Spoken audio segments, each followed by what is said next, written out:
কাঁচা পেঁপে দিয়ে তৈরি বাচ্চাদের জন্য মজাদার ক্যান্ডি রেসিপি। আসসালামু আলাইকুম, সবাই কেমন আছেন? আশা করি ভালো আছেন। আলহামদুলিল্লাহ আমরাও ভালো আছি। নতুন আরও একটা রেসিপি নিয়ে চলে আসলাম। দেখতেই পাচ্ছেন কতটা সুন্দর আর কালারফুল।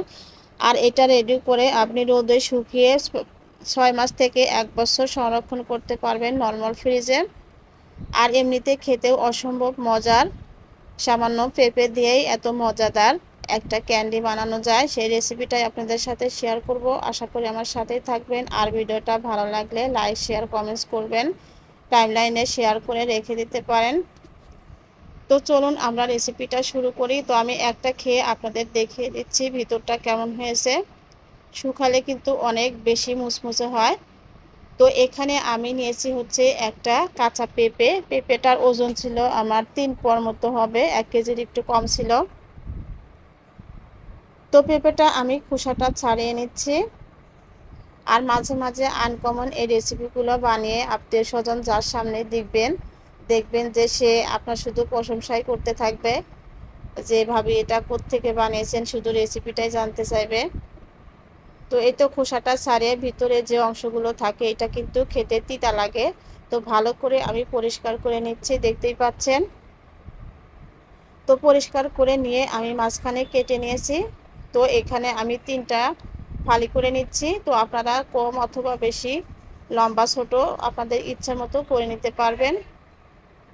বাঁধা ধরা কোনো নিয়ম নেই। আমি একদম পাতলা কিন্তু করে নিয়ে একটু মোটা করেই কেটে নিচ্ছি, দেখতেই পাচ্ছেন।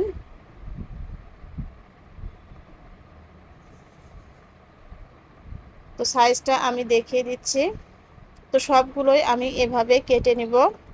কেটে আমি একটা পাত্রের মধ্যে তুলে নিচ্ছি, নিয়ে পরিষ্কার পানি দিয়ে আমি ধুয়ে নিব।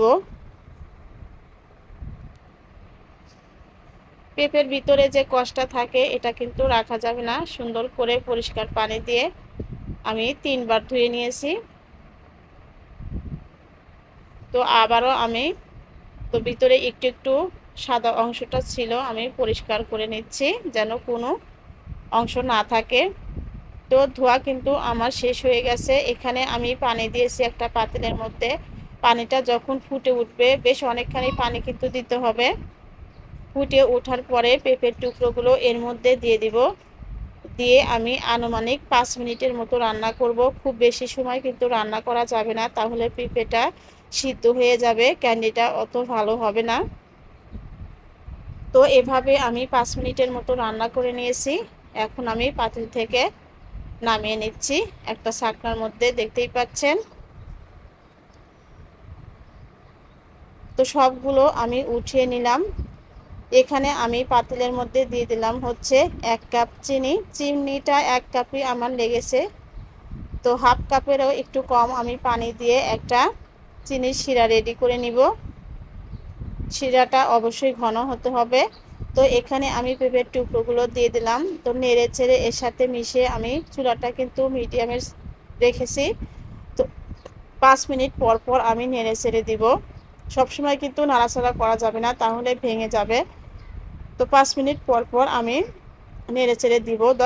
যখন দেখবেন যে পেঁপের কালারটা আস্তে আস্তে একটু পানি পানি কালার হয়ে আসছে, তখনই আপনার রান্না শেষ হয়ে যাবে।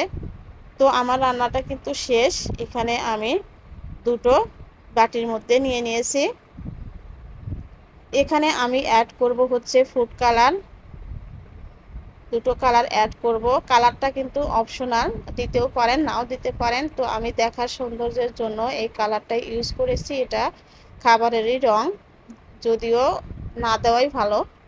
তো যাই হোক, মিশিয়ে আমি এভাবে নর্মাল ফ্রিজে রেখে দিব সারা রাতের জন্য।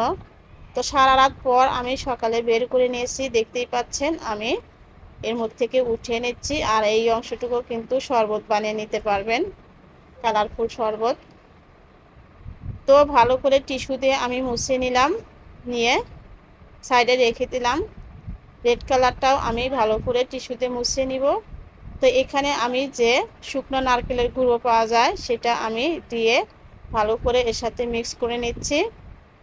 খেতেও ভালো লাগে, দেখতেও সুন্দর লাগে। একবার হলেও রেসিপিটা ট্রাই করবেন, দেখতেও সুন্দর, খেতেও অসম্ভব মজার। আর আমার রেসিপিটা যদি ভালো লাগে অবশ্যই লাইক শেয়ার কমেন্টস করবেন। যারা চ্যানেল থেকে দেখছেন চ্যানেলটা সাবস্ক্রাইব করবেন। নিত্য নতুন আর খবর রেসিপি পেতে চাইলে আমার পেজটা ফলো দিয়ে রাখবেন।